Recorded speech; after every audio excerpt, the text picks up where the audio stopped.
Hi there, this is Dilip from Pilgrim channel. The name of the channel is Pilgrim by Dilip Mehra. Subscribe for it and keep in touch. Today I was just, before we were starting this session, I was just thinking, since morning it has been coming that the nature of material world is something that is, a lot of times it becomes very complex, and it gets on your mind because everything that you do. I was looking at my own life, and in the morning, some days are like that. You get up, you're having your cup of coffee, and you start thinking a lot of things you have achieved, a lot of things you have done, the journey of life, and then you see that materially things are, every time you achieve something, that achievement becomes secondary, and then there's always a new goal, and there are new expectations from yourself, from the society, from people around you, from your family and your responsibilities. And so each day what you have done sort of becomes not as important as what you have to now accomplish to fulfill that objective, and that keeps on going. So I was just wondering, and what is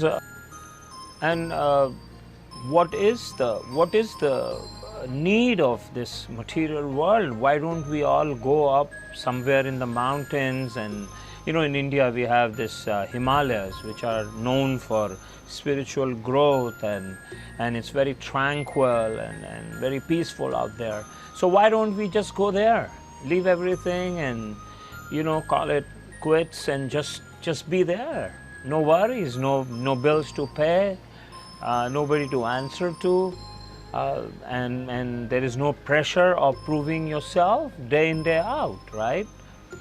And so I was just, this thing was going on, and then I started going into this subject, and what came to my mind I'm sharing with you. I got a chance to discuss this with few people before, and one of Mystics, I've talked about him, his name is Ramesh Baba, and he says something very interesting. He says material world is like, it's like churning of milk. It's like when we churn this milk, initially it produces, some buttermilk will also come out, and different kind of things come out, and in the end what you get is the butter, and butter is the essence of that milk, and that butter is already there in the milk, but you don't get to see it. It's only when it is churned, when it goes through the process of that, that hardship and all that churning process, then the essence of that product, the essence of milk, then comes out in the form of butter. I think that sort of relates to even our own lives. Churning is like what we go through every day in this material world, and I'm sure a lot of times you must have thought, like I was thinking today, that it's always nice to just go for your spiritual journey, or whatever name you want to call it, and just get away from all this material. But then if we don't do that, most of us, some people do, they are born mystics, or they are born to pursue this life. That's different. That's something that is their inner calling from childhood. So that's maybe 0.001%. But most of us, and we have seen people who sometimes think they are the chosen one, and they come back, they fall down, because it has to come from inside.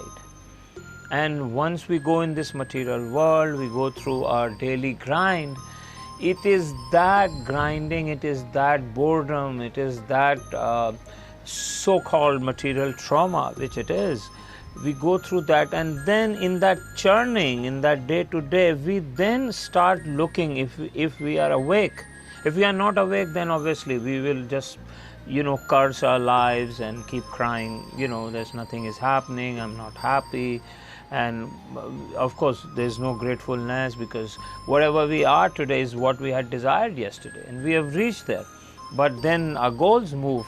Goals are something which I think, or dreams are something that it's like a mirage. You reach there and you suddenly find, no, now the water is there, let me drive down to that place in the desert, and so on and so forth. So personally speaking, if we go through this grind, it's only through this grind that the butter, the essence of this human life, which is spiritual essence, I'm talking about that, which we are spirit soul, and we need to connect spiritually with everything. There was a big scientist, he had worked in 1940s, somewhere in Europe, I think, and he gave a beautiful term, cosmic chemistry.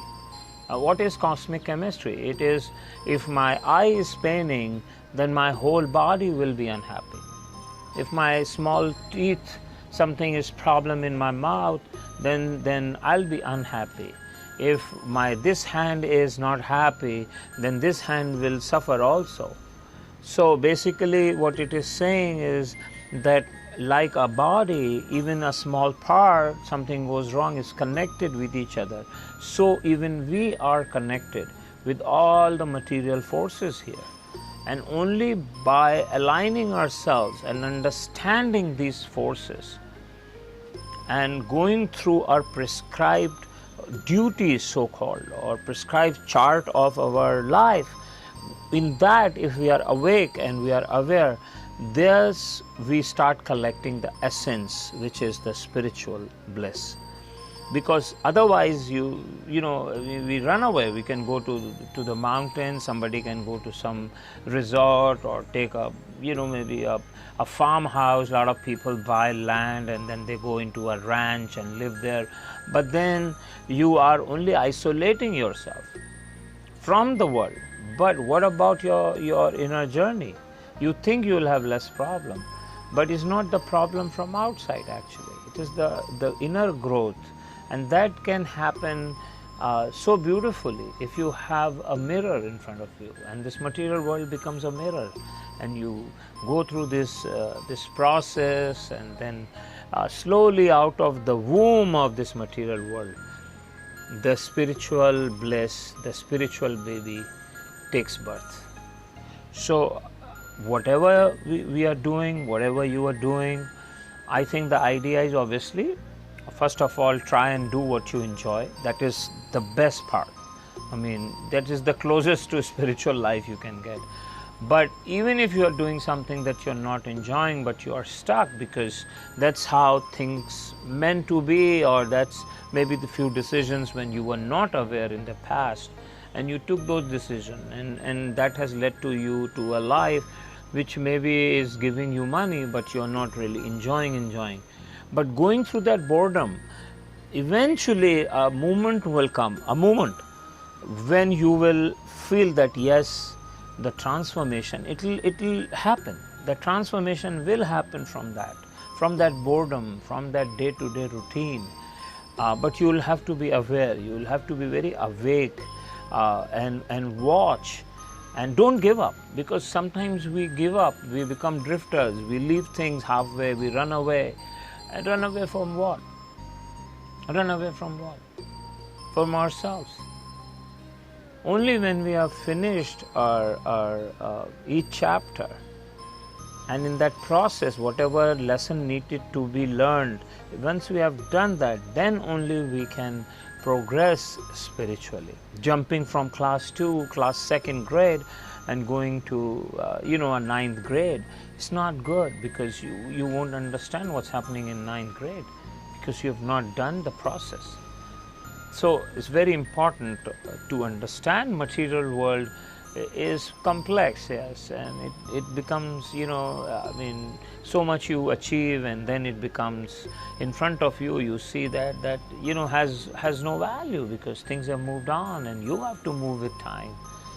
But don't forget that you have gained a lot of things from that journey. Those things you need to go inside and revive, because that is your real earning in material world.